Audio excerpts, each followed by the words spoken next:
வணக்கம்.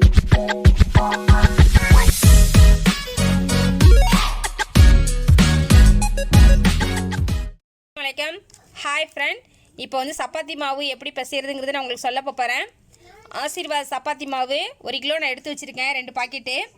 இப்போ பாருங்கள் எப்படி சலிச்சு, எப்படி வந்து ஆயில் இல்லாமல் நெய் இல்லாமல் எப்படி இப்போ சாஃப்டாக இருக்க மாதிரி உடனே பிசைஞ்சு ஊற வைக்காமல் உடனே போடுறது எப்படி செய்கிறங்கிறத உங்களுக்கு நான் சொல்ல போகிறேன். வாங்க பார்க்கலாம் ஃப்ரெண்ட். இப்போ வந்து நம்ம சலிக்கும் பொழுது கீழே அங்கிட்டு இங்கிட்டு செதறி போவோம். அதை கீழே சிந்தாமல் இருக்கிறதுக்கு நான் எப்படி இப்போ செய்ய போகிறேங்கிறத நீங்கள் பாருங்கள் ஃப்ரெண்ட்.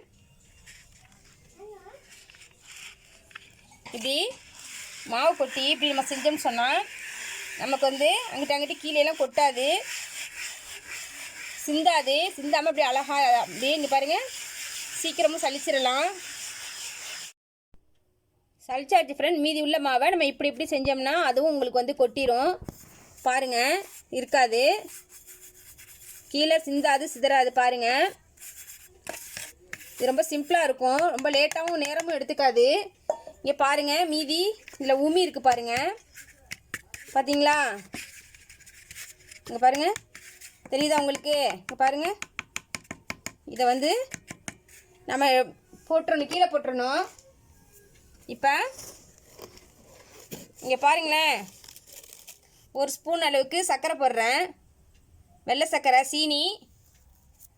இது ஏன்னு சொன்னால் நல்லா ரொட்டி வந்து செவந்து வர்றதுக்காக போடுறேன்.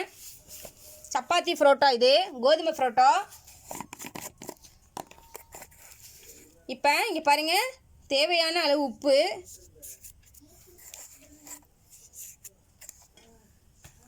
இப்போ வீட்டில் சமையல் சோடாப்பு. இங்கே பாருங்கள், ரொம்ப ஜாஸ்தியாக போடக்கூடாது, கம்மியாக தான் போடணும். இங்கே பாருங்கள், கொஞ்சம் ஒரு சிட்டிகை கொஞ்சம் கம்மியாக போட்டிருக்கேன். நான் ஆயிலெலாம் ஊற்ற மாட்டேன், நெய்யும் ஊற்ற மாட்டேன்.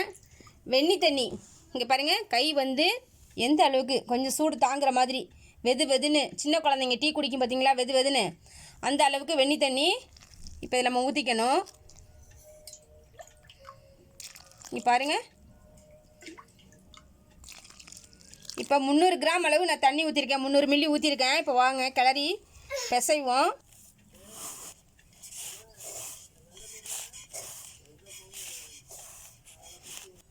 ஃப்ரெண்ட் இங்கே பாருங்கள், இப்போ நான் ஆயில் போடலை, நெய் போடலை, எவ்வளோ சாஃப்டாக இருக்குது பார்த்தீங்களா? இங்கே பாருங்கள், சமையல் சோடா, கொஞ்சோண்டு வெள்ளை சர்க்கரை, சீனி, வெது வெதுன்னு வெண்ணி தண்ணி, இது 3 தான் நான் போட்டிருக்கேன். சால்ட் உப்பு, தேவையான உப்பு. இங்கே பாருங்கள், இங்கே பாருங்கள், இங்கே பாருங்கள், இங்கே பாருங்கள் ஃப்ரெண்ட். இங்கே பாருங்கள், நம்ம இப்படி செஞ்சுட்டு நமக்கு தேவையான அளவு எவ்வளோ பெரிய தேவையோ அந்த அளவுக்கு நம்ம உருண்டை எடுத்துக்கணும். இங்கே பாருங்கள், இப்படி எடுத்துக்கணும். எடுத்துக்கிட்டு கொஞ்சமாக ஆயில் தடவி ஒன்றோட ஒன்று. நீங்கள் பாருங்கள், இதான் கோதுமை மாவில் நாங்கள் புரோட்டா செய்கிறோம். பாருங்கள், ஊற வைக்கலை, உடனே பசைஞ்சு நாங்கள் உடனே போடுறோம். இதே மாதிரி நீங்கள் ஃபாலோ பண்ணி பாருங்கள், நல்லாயிருக்கும். இப்போ நாங்கள் எப்படி செஞ்சு பொரிச்சு எடுக்கிறோங்கிறத கூட நான் உங்களுக்கு சொல்கிறேன். இந்த மாதிரி நைஸாக வளர்த்துக்கங்க, லேசாக ஆயில் மேலே தடவிக்கங்க. இப்போ இதை எடுத்து இப்படி புடவை மடிக்கிற மாதிரி இப்படி மடிங்க, இப்படி மடிக்கணும். மடிச்சுட்டு இதை என்ன பண்ணணும், கொஞ்சம் கொஞ்சமாக இப்படி எடுத்து விட்டுக்கணும்.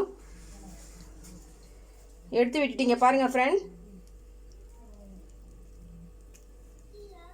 இப்படி செஞ்சு வச்சுக்கணும். ஃப்ரெண்ட் நீங்கள் பாருங்கள், இந்த மாதிரி நான் வந்து நல்லா வளர்த்து எண்ணெய் தடவி தான் வளர்க்கணும். எண்ணெய் தடவி வளர்த்து இங்கே பாருங்கள், புரோட்டா மாவு சுற்றுற மாதிரி, பரோட்டா சுற்றுற மாதிரி சுற்றி வச்சுருக்கிறேன். இப்போ பாருங்கள் எப்படி நம்ம செய்வோங்கிறத நான் உங்களுக்கு காட்டுறேன், வாங்க பார்க்கலாம். இங்கே பாருங்கள் ஃப்ரெண்ட், நம்ம வந்து ரொம்ப லேசாகவும் இருக்கக்கூடாது, ரொம்பவும் கனமாகவும் இருக்கக்கூடாது. நார்மலாக வச்சுட்டு நல்லா ரவுண்டு ஷேப் வர மாதிரி வச்சுக்கணும் நம்ம. இங்கே பாருங்கள் எப்படி செஞ்சுருக்கேன்னு பாருங்கள். இதை இப்போ எடுத்து கல்லில் கொஞ்சோண்டு எண்ணெய் விட்டுருக்கேன், இப்போ போட்டுருவோம். இப்போ அதே மாதிரி எல்லாத்தையுமே நம்ம ரவுண்ட் ஷேப் பண்ணி நம்ம எடுத்துக்கிறோம். பாருங்கள், அப்புறம் நீங்கள் பாருங்கள், இப்படி சுற்றி இது பண்ணிவிட்டு இப்போ நம்ம வந்து விரட்டி போட்டுறணும். ஜீனி கொஞ்சம் போட்டோம் பார்த்தீங்களா, போட்டனால தான் நமக்கு வந்து செவந்து கொடுக்குது. அதுக்காக தான் நம்ம ஜீனி போடுறது. சுகர் இருக்கே, ஜீனி போட்டாங்களே சாப்பிடக்கூடாது அப்படிலாம் நினைக்காதீங்க. ஒன்றும் பண்ணாது. நம்ம நிறைய போடுறதில்ல, சும்மா கொஞ்சம் லைட்டாக போடுறது. இப்படி நம்ம சுற்றி சுற்றி விட்டுக்கணும். ஆயில் ரொம்ப கூட போட வேண்டாம். இப்போ நீங்கள் பாருங்கள் வெந்துடுச்சு.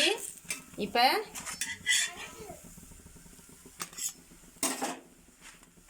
நம்ம இதை வந்து லைட்டாக இப்படி ஒரு தட்டு, அவ்வளோதான் ஃப்ரெண்ட். எப்படி அடுக்கடுக்காக இருக்குது பார்த்தீங்களா, பொழு பொழு. நீங்கள் பாருங்கள் எவ்வளோ டேஸ்ட்டாக இருக்குது பார்த்தீங்கன்னு பாருங்கள்.